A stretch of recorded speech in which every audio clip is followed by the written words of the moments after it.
அன்பர்களே, இன்று ஏகாதசி. தஞ்சாவூர் நாலுகால் மண்டபம் ஸ்ரீ பிரசன்ன வெங்கடேச பெருமாள் கோயிலுக்கு செல்கிறோம். தஞ்சாவூர் பழைய பேருந்து நிலையத்திலிருந்து 1 கிலோமீட்டர் தொலைவில் நாலுகால் மண்டபம் அருகில் இந்த திருக்கோவில் அமைந்துள்ளது. முற்காலத்தில் இப்பகுதியில் வசிஷ்டர் ஆசிரமம் அமைத்து தவம் மேற்கொண்டார். அதனால் திருமலை திருவேங்கடேசன் தரிசனம் கிட்டியது. பின்னர் அவரது வேண்டுகோளின்படி மரத்திலால் ஆகிய இரட்டை பெருமாள்கள் எழுந்தருளியதாகவும், வசிஷ்டருக்கு பின் அவரது பேரன் பராசரர் இந்த பெருமாள்களை பூஜித்து வந்ததாகவும், அதனால் இது பராசர ஸ்தலம் என்றும் அழைக்கப்படுவதாகவும் கூறப்படுகிறது. இந்த ஆலயத்திற்கு முன்பு 4 வேதங்களையும் குறிக்கும் வகையில் நாலுகால் மண்டபம் உள்ளது. இங்குதான் விசேஷ நாட்களில் வேதபாராயணம் நடைபெறுகிறது. இதன் வலப்புறம் தேர் மண்டபம் உள்ளது. இதில் தெற்கு நோக்கி கைகூப்பியவாறு அனுமன் சேவை சாதிக்கிறார். இவரை சதாசிவ பிரம்மேந்திரர் பிரதிஷ்டை செய்துள்ளார். இவரை சங்கீத அனுமான் என்கின்றனர். ஆடி அமாவாசை முதல் 10 நாட்கள் இங்கு இசை கச்சேரிகள் நடைபெறும். முத்துசாமி தீட்சிதரும் இவர் மீது கீர்த்தனைகளை பாடியுள்ளார். பெருமாள் மீதும் வெங்கடேஸ்வர புஜங்கமும் பாடியுள்ளார். இத்தலத்தில் பிரதிஷ்டை செய்யப்பட்ட இரட்டை பெருமாள் சிலையும் ஒரு காலத்தில் சிதிலமாயின.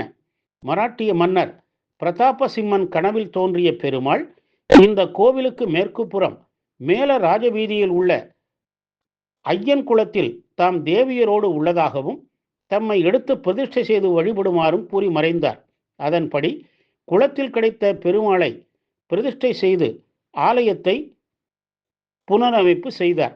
4 மாட வீதிகளோடு கட்டு மலை மீது கிழக்கு நோக்கி அமைந்த ஆலயம் இது. தஞ்சையில் உள்ள பெரிய பெருமாள் கோவில் இது. சிறிய ராஜகோபுரம், உயர்ந்த கருவறை விமானம் உடையது. 12 படிகள் 12 மாதங்களை குறிக்கும் வகையில் ஆலயத்தின் முன்பு உள்ளது. இதற்கு யுகாதி நாளில் திருப்படி விழா நடத்துகின்றனர். கோவிலில் நுழைந்தால் முன் மண்டபத்தின் வலப்புறம் சொர்க்கவாசல் மண்டபம் உள்ளது. இதன் அருகில் சிதிலமடைந்த இரட்டை பெருமாள் சன்னதிகள் உள்ளன. எதிரில் பலிப்பீடம், கொடிமரம் உள்ளன. மகாமண்டபத்தில் வடக்கில் பெருமாளின் பள்ளியறையும் ஸ்ரீ விஸ்வக்சேனர், ஸ்ரீ நாகராஜன் சன்னதிகளும் உள்ளன. கிழக்கில் கருடாழ்வார் சன்னதி உள்ளது. அர்த்த மண்டப நுழைவு வாயிலில் துவாரபாலகர்கள் உள்ளனர். கருவறையில் ஸ்ரீதேவி பூதேவி சமேத ஸ்ரீ பிரசன்ன வெங்கடேச பெருமாள் நின்ற கோலத்தில் சேவை சாதிக்கிறார். அவர் முன் உற்சவர் உள்ளார். திருமலை வெங்கடேச பெருமாளே இங்கு பிரசன்ன வெங்கடேஸ்வரராக உள்ளதால் திருப்பதி வேண்டுதல்களை இங்கேயே நிறைவேற்றலாம். தினசரி 4 கால பூஜைகளும் காலையிலும் மாலையிலும் சகஸ்ரநாம அர்ச்சனையும் நடைபெறுகிறது. இதில் கலந்து கொண்டால் கிரகதோஷங்கள் நீங்கிடுமா. திருவோண நாளில் சிரவண தீப வழிபாடு நடைபெறுகிறது. அன்று மாலையில் ஊஞ்சல் விழாவும் நடைபெறுகிறது. ஏகாதேசி மற்றும் சனிக்கிழமைகளில் சிறப்பு வழிபாடு நடைபெறும். புரட்டாசி சனிக்கிழமைகளில் சிறப்பு திருமஞ்சனம் நடைபெறும்.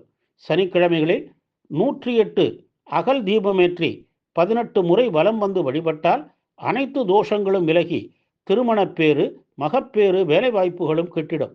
பிரார்த்தனை திருமண விழாவும் நடைபெறும். தெற்கு சுற்றில் 12 ஆழ்வார்கள் சன்னதி உள்ளது. அதையடுத்து ஸ்ரீ களஞ்சிய லக்ஷ்மி தேவி சமேத ஆதிகேசவ பெருமாள் சன்னதி உள்ளது. ஸ்ரீதேவி பூதேவியுடன் ஸ்ரீ வேணுகோபாலர், ஸ்ரீ மதனகோபாலர், துளசி மாடமும் உள்ளன.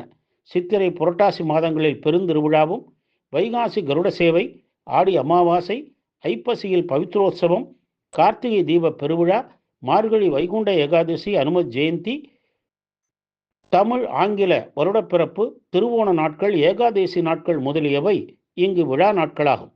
குளத்தில் தோன்றி குவலயம் காத்திடும் தஞ்சை நாலுகால் மண்டபம் ஸ்ரீ பிரசன்ன வெங்கடேச பெருமாளை வணங்கி நல்லருள் பெறுவோமாக. ஓம் நமோ வெங்கடேசாய.